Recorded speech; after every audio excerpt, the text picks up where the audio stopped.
আসসালামু আলাইকুম প্রিয় দর্শক শ্রোতাবৃন্দ। আজকে আপনাদের সাথে ধর্ষণ বাংলাদেশের জনপ্রিয় হয়ে উঠছে ক্রমে এই দ্বিতীয় পার্টটি আলোচনা করব। ধর্ষণ জনপ্রিয়তা পাওয়ার বাংলাদেশের অন্যতম একটা কারণ হচ্ছে ক্ষমতার অপব্যবহার এবং নিজেদের প্রভাব প্রতিপত্তি দেখানো একটা বড় ফ্যাক্টর এখানে। কারণ আপনারা জানেন স্কুল কলেজে যেটা দেখা যাচ্ছে সেখানে স্পেশালি প্রাইভেট স্কুলগুলোতে দেখা যাচ্ছে, এমপিওভুক্ত স্কুলগুলোতেও দেখা যাচ্ছে এবং মাদ্রাসা প্রাইভেট মাদ্রাসাগুলোতে এবং নর্মাল মাদ্রাসাগুলোতেও দেখা যাচ্ছে ঘটনাটি। সেখানে দেখা যাচ্ছে যে তারা উপরের পর্যায়ে যারা থাকেন অধ্যক্ষ বা হেডমাস্টার, তারা কিন্তু উপরের লেভেলে চলাফেরা করেন। থানা নির্বাহী অফিসার, ওসি, এদের সাথে তাদের একটা গুড টার্ম থাকে, যার কারণে কিন্তু তারা আলাদা একটা হ্যাডাম দেখানোর চেষ্টা করে।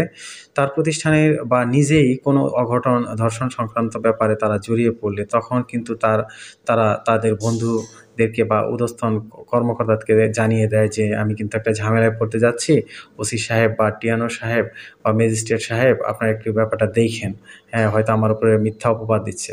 আসলে ব্যাপারগুলো কিন্তু মিথ্যা না। আমার যেটা ধারণা, আমার উচিত যেটা মনে করি সবার জন্যই, যে এখানে উচিত যে ধর্ষণের ঘটনা শোনার সাথে সাথে তার কোনো যদি বিষ পাওয়া যায় সেটার অবশ্যই ডিএনএ টেস্ট করাতে হবে এবং ডিএনএ টেস্ট অবশ্যই যতই প্রভাবশালী ব্যক্তি হোক তার সাথে সেই ডিএনএ টেস্ট করে মিলাতে হবে, তাহলে এটা একটু কমে যাওয়ার চান্স থাকে।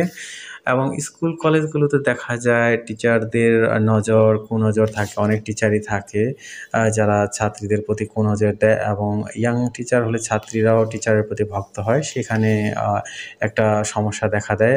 আমরা দেখেছি আমাদের চতুর্দিকে ঘোরাফেরা করে আমরা যেটা ডেটা পেয়েছি সে অনুযায়ী দেখা যাচ্ছে যে টিচারদের সাথেও কিন্তু কিছু কিছু ছাত্রী আছে তারা রিলেশন করতে আগ্রহী। সেখানে অবশ্যই গার্ডিয়ানকে সচেতন থাকতে হবে, কোন টিচারের সাথে ফোনে কথা বলতেছে বেশি কম সেটা অবশ্যই গার্ডিয়ানদেরকে দেখতে হবে। এবং আরও উচ্চ পর্যায়ে ভার্সিটি, কলেজ, মেডিকেল কলেজ, বিশ্ববিদ্যালয় এগুলো যদি আমরা দেখি এবং নার্সিং কলেজ এগুলোতে দেখলে কিন্তু আরও মারাত্মক অবস্থায় ডাক্তার, ইন্টার্ন নার্স এবং ইন্টার্ন মহিলা ডাক্তাররা কিন্তু ব্যাপক যৌন হয়রানি এবং ধর্ষণের শিকার হয়। অনেকে সার্টিফিকেট আটকে দেওয়ার কারণে, আপনারা জানেন, সার্টিফিকেট আটকে দিতে চায় উপরের মহল থেকে। সেখানে কিন্তু দেখা যায় যে ডাক্তার এখানে অপরাধের সাথে জড়িত তাকে শাস্তি না দিয়ে বরং তার সাপোর্ট নিয়ে বসে। এবং তারও দেখা যায় ডাক্তারের কী হয়েছে, ডাক্তারেরও বন্ধু এসপি, ডিসি এইসব রয়েছে। তো সেখানে কিন্তু এইভাবে ম্যানেজ করে ফেলে যে আমার বন্ধু আমার উপরে একটু দেখ, আমার উপরে হয়তো একটা মিথ্যা অপবাদ আসতেছে। আসলে কিন্তু এরা সাধু না, এরা কিন্তু আসলেই ধর্ষণ করে এবং ব্ল্যাকমেল করে। আপনারা তাদের জানেন, অনেক গবেষণাকারী যে গোয়েন্দা বিভাগে যারা কাজ করেন তাদের ফোন কল উপাত্ত ডাটা কালেক্ট করে কিন্তু দেখা গেছে আসলেই তারা জড়িত। হ্যাঁ, বিকারুন্নেসান স্কুলে একটা ম্যাথ টিচার নিয়ে কিছুদিন আগে দেখা গেল সে কিন্তু উঠতি বয়সের বাচ্চাদের সাথে, ক্লাস 6-7 বাচ্চা মেয়েদের সাথে কিন্তু বাজে ব্যবহার করতো এবং ধর্ষণের চেষ্টা করতো এবং ধর্ষণ করেছেও। তো এরকম আপনার দেখেন, আবার ওই যে একটা দেখলাম নওগাঁ যে স্কুলটা, কলেজের কথা আমি বলেছিলাম, সেখানে যে 10ম শ্রেণীর ছাত্রীকে যে বিয়ে করলো আকরাম হোসেন, প্রধান শিক্ষক, 50 বছর বয়সী, সে কিন্তু অবশ্যই সে উপরের লেভেলে চলাফেরা করে, থানা লেভেলে না হলে তাকে জেলে আটকানোর পরেও সে কিন্তু জেল থেকে বের হয়েই কিন্তু দেখেন সেই মেয়েটার বাসায় গিয়ে তাকে জোর করে তুলে এনে তাকে কিন্তু ওই বিয়ে করে বা তার বউ হিসেবে জোর করে স্বীকার করে নিতে চায়। মেয়েটি কিন্তু চায়নি, কিন্তু এখন বাধ্য হয়ে এভাবে কিন্তু সমাজের মানুষের চাপ দিবে যে হ্যাঁ সংসার করে এগুলা সামাজিক। আমাদের আইন শৃঙ্খলা বাহিনী আসলেই যদি আইনের হাত যে কত শক্ত সেটা কিন্তু পুলিশের অফিসার ইদানিং বুঝতেই শুরু করেছে। 24শে জুলাই বিপ্লবের পর থেকেই, আগস্ট বিপ্লবের পর থেকেই কিন্তু পুলিশরা বুঝতে পারতেছে তাদের হাত আসলে কত শক্তিশালী, আইনের হাত কত শক্তিশালী, যে এখানে এমপি মন্ত্রী আসলে কোনো ফ্যাক্টর না।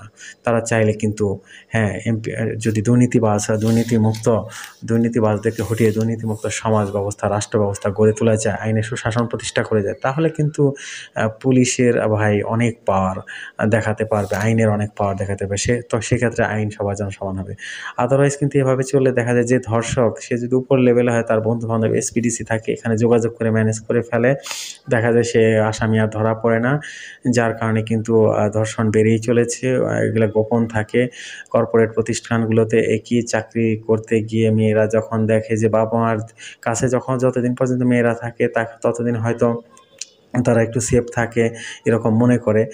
কিন্তু যখন উপরের লেভেলে চলে যায়, পড়ালেখা শেষ হয়ে গেলে তখন তো আর বাবা-মা দেখতে চায় না অতটা এইভাবে। তারা তখন নিজেরা তাদের জব করার জন্য উঠে পড়ে লাগে। তখন দেখা যায় জীবনযুদ্ধে কিন্তু এমন সময়ে চলে আসে যে উপরের লেভেলের সাথে তাদের বাজে রিলেশন না করলে অনেক সময় মহিলাদের চাকরিও করা যায় না, চাকরি থাকে না। তো তারা তখন দেখা যায় বুকে পাথর বেঁধে তারা কিন্তু অফিসগুলাতে চাকরি করে। তাদের যৌন হয়রানি বা ধর্ষণের শিকার হয়েও কিন্তু তারা চুপ করে থাকে। তো উপরের লেভেলটা আসলে দেখতে হবে। উপরের লেভেলকে কন্ট্রোল করলে নিচের লেভেলগুলো কিন্তু আসলে ঠিক হয়ে যাবে। এক্ষেত্রে অবশ্যই ওই তাদের এসপিডিসি বন্ধু, তারপরে চেয়ারম্যান, মেম্বার এসব কিন্তু তাদেরকে আসলে আইনের কড়াকড়িটা তাদেরকেও দেখাতে হবে। তাহলে এই ধর্ষণের জনপ্রিয়তা আমি মনে করি কমে আসবে। আদারওয়াইজ কিন্তু আসলে ধর্ষণকে থামানো খুবই কঠিন হবে। কারণ মেয়েরাও এখন ঘর থেকে বেরিয়ে আসছে, ছেলেরাও সুযোগ পাচ্ছে যে একে অপরের সাথে মেলামেশা করার, হ্যাঁ? তো সেখানে যার জীবনসঙ্গী সন্ধান করতে গিয়ে তারপরে আপনার বিভিন্ন ফাঁদে পড়ে কিন্তু মেয়েরা তাদের ইজ্জত মালামাল ইজ্জত লুটাচ্ছে। তো এটা থেকে অবশ্যই আমাদেরকে সচেতন থাকতে হবে। গার্ডিয়ানদেরকেও স্কুল কলেজে যখন পড়ে তাদের কীভাবে কার সাথে কথা বলতেছে, কোনো প্রবলেম হচ্ছে কিনা বাচ্চাদেরকে বা মেয়েদেরকে খোঁজ নিতে হবে। ইভেন ছেলেরাও তো দেখা যাচ্ছে মাদ্রাসাতে বলাৎকারের শিকার হচ্ছে। তাহলে মাদ্রাসাগুলোতে ভালো মনিটরিং করতে হবে। এখানে হুজুর আসলে রিপু বা কামনা এমন একটা জিনিস, এখানে হুজুর অনেক ঋষি-মনীষীরা পর্যন্ত আরকি আপনার কিন্তু দেবদেবীর সাথে মিলন করেছে। কারণ ধ্যান ভঙ্গ হয়েছে আমরা জানি। তো মেয়ে এমন একটা জিনিস, এটার প্রতি আকর্ষণ থাকবেই। তো এটাকে অবশ্যই যত্নে সবাইকে রাখতে হবে, বাবা-মাদেরকে সতর্ক রাখতে হবে। বুঝতে হবে একটা মেয়ে আরেকটা পুরুষের জন্য আমানত, এভাবেই যেন তারা সমাজে প্রতিষ্ঠিত হতে পারে। তো এটাই আপনাদের সাথে আলোচনা এতটুকুই। কারণ এটাই ধর্ষণ নিয়ে আমার লাস্ট পার্ট। আর তেমন আলোচনা করব না। সবাই সচেতন থাকবেন। সবাইকে ধন্যবাদ এবং আমাকে সাবস্ক্রাইব করবেন, আমার ভিডিওগুলো শেয়ার করবেন যাতে করে আমি আরও সুন্দর ভিডিও বানিয়ে আপনাদের সামনে উপস্থিত হতে পারি। সবাইকে ধন্যবাদ।